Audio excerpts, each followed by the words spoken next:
say, generally we're a museum of steam power and land drainage. We've got a few other things to do with pumping as well. For example, this it's a 31 litre single cylinder diesel engine, Crossy diesel. And this used to be at Durley Reservoir near Bridgwater, and used to drive this pump, which provided 5 tonnes a minute of drinking water to Bridgwater, and this device put the chlorine in. So what happened was you took the water from the reservoir through the filter beds into the pump. This added the chlorine and basically got your drinking water at the other end of it. There are at least 4 of the pumps at Durley.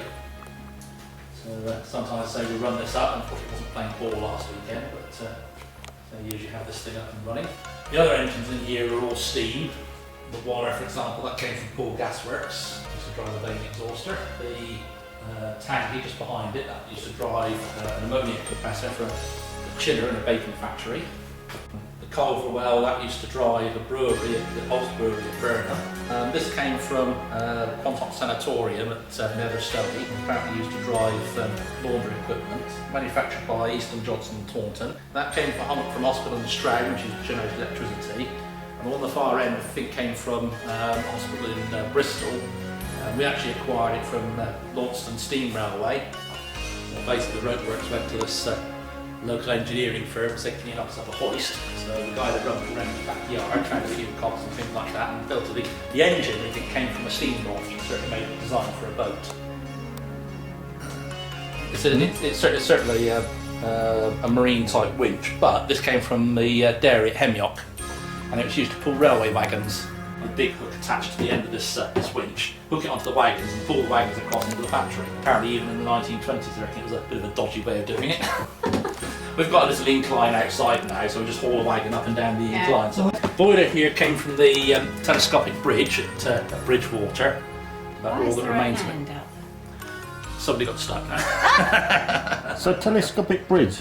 Yes, apparently I think there was only 3 telescopic bridges in Britain, and this was one of them. The bridge is still in existence. It's used as a footpath now, but it used to carry the branch line off the Somerset and Dorset across into Bridgwater docks, and somebody's knocked up a model of how it works. So that was sort of Wild Road going towards the main line at Bridgwater station, and what you had was you had a section of track which would be moved sideways, and the bridge would telescope back into space, and ships could then access through up the Parrot into Bridgwater docks. So that bridge is still there, is it? Mm-hmm. It came from a dairy in Bridgwater, and we've actually got a photograph of it being used back in the 1920s or whatever it was. But what you had a big sink here, a couple of brushes on there, and basically stick the bottles in the sink onto the brush. That would go around, clean it up, and there you are. Never seen one of them before. Right. That's a steam turbine. Yep, yeah, steam turbine on the end there. Obviously it runs at higher speed, so you've got the gearing to reduce it down. Driving a dynamo on the end of it. Technical college test set, which the students could use to work out efficiencies of the engine under different loadings. And they would load it using the resistor banks up there, so they could work out what load they were putting on the engine. And this is a gas pressure raiser. It came from Bridgwater Gasworks. Several stages where you pump gas through, but eventually you pump it into the gasometer from the retorts. And what you would have is this thing would operate. This was the governor, and as the pressure in the gasometer rose, then that would shut off the steam to the turbine, and then as the pressure dropped, that would then open the steam up again, and it would start operating the engine. A couple more technical college setups. That's a Systems Marine Compound steam engine. Came from Bournemouth Technical College, and again, the students would use the spring balances, basically put a strap around the flywheel to load up, and then you had recorders so they could work out the pressure in each cylinder. They could work out the amount of work being produced by the engine, and therefore work out its efficiency depending on the loading they were putting on it. 1938 portable Marshall steam boiler, built for the London Water Board. The idea was you know, if a boiler went down at a pumping station or sewage works, they could haul this thing to site and maintain the steam. Also, they were thinking, you know, World War II was on its way, and if you got the pumping station bombed or something like that, boilers would probably get damaged, but pumps and things tend to be a lot more resistant. You switch the light on.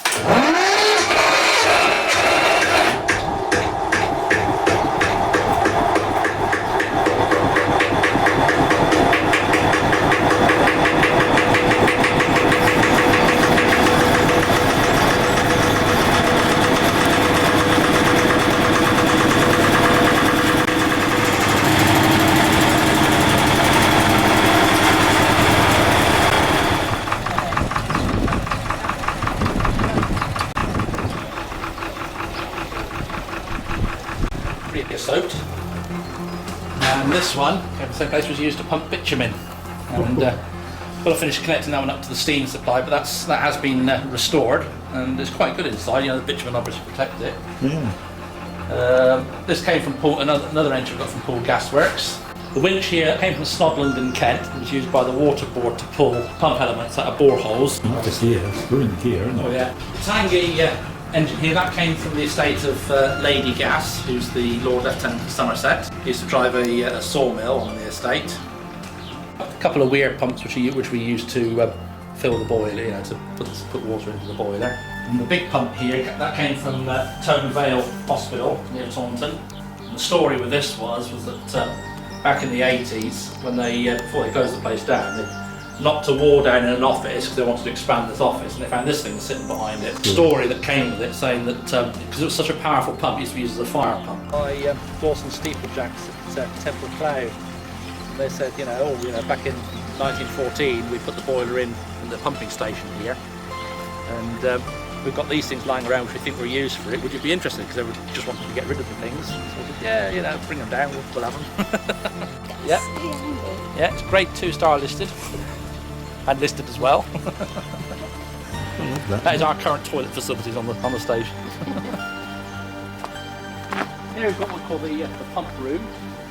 One of the lads has made a little project which get a load of these pumps running, and eventually the idea will be that people can just sort of come in here, they can pull a handle and one engine come on, pull another handle, a different engine to come on, that sort of thing, and a different pump will run.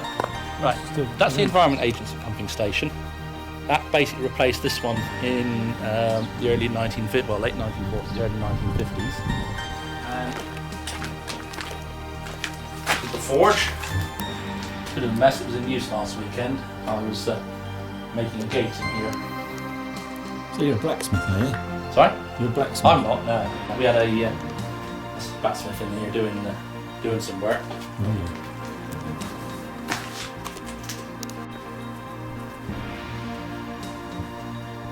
This is where we keep the engines, the diesel engines.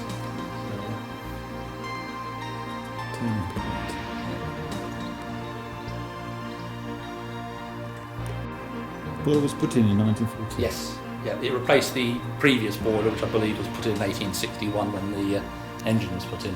The first engine was put in 1830. It was a beam engine scoop wheel, which was over against that wall. It basically drew water from the ream, pushed it out through the tunnel there into the Parrot. That lasted till about 1855, and because it was so effective, it was getting harder and harder to pump the water out, because obviously as they pumped the water out off the land was drying out and it was shrinking, and getting harder and harder to push it up into the Parrot. So they decided they want something a bit better. The pump was the only way of draining about 2,500 acres of land around Westonzoyland, and Middlesoy, and they put this one in. It's got a capacity of 100 tonnes a minute against 6 feet. This was used all the way through until 1951. And at that time, they then dug a new ream through from here through to King's Central Drain. And so for the first time, all the land around here was naturally drained, and all the water levels dropped by about 3 or 4 feet. So the pump was no longer really needed. They say they had the diesel pump there as a backup. But there was a story that in 1961, they were having such bad flooding in the area that parents and farmers came around to see the station attendant, and basically said, can you fire your pump up, give us a bit of a hand, because we're getting flooded out around here. Yes? And How did this place get such a strange name? Weston, Yeah. I assume, means the western part. Zoy is an island. Oh, Yeah. Women's Island. Zoy, no, yeah. Or is Zoy, there an Zoy, Zoy comes from the old English Zoe, which basically means island. Right. Or in this case, it'd be a patch of land that's a bit higher than surrounding marshes. Right. So you've got places like Middle Zoy, Ched Zoy, such like those are places which are obviously slightly higher. So they're from the old English Zoe meaning island. Yeah. Oh, so it really is a strange. Yep. Another interesting feature: the teeth on the flywheel there are all wood. Yep. And that's what they are. Well, a couple of reasons. First of all, it was something they learned from the windmills. If you had something jam the impeller, then that way you just broke a few easily replaceable teeth rather than expensive casting. Also, the other thing is windmills tended to have wooden teeth for the simple reason that wooden teeth don't cause sparks. Of course, when you've got lots of flour dust and such like, the last thing you want is sparks floating around. And also, the wood against the metal there is a lot quieter than just having two sets of metal gears mashing. Yes, it's all logical. Yep. Don't you just love it? I just love all those sort of stories. They really do. The River Parrot.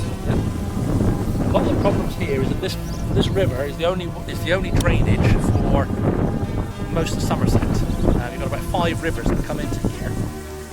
Was it the Tone, the Isle, the Carey, the Parrot, and I think the Brews is the other, I'm not sure.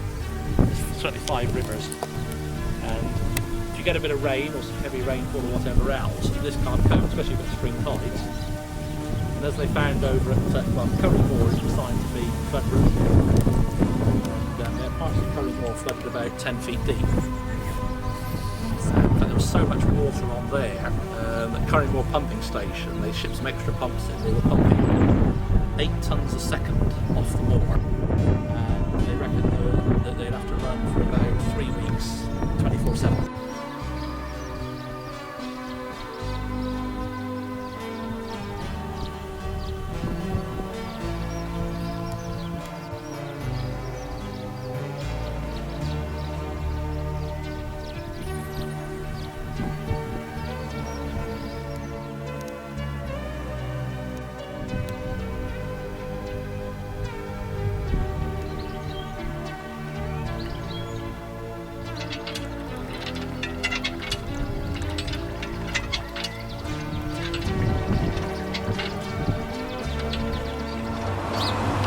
And this used to be the telescopic bridge.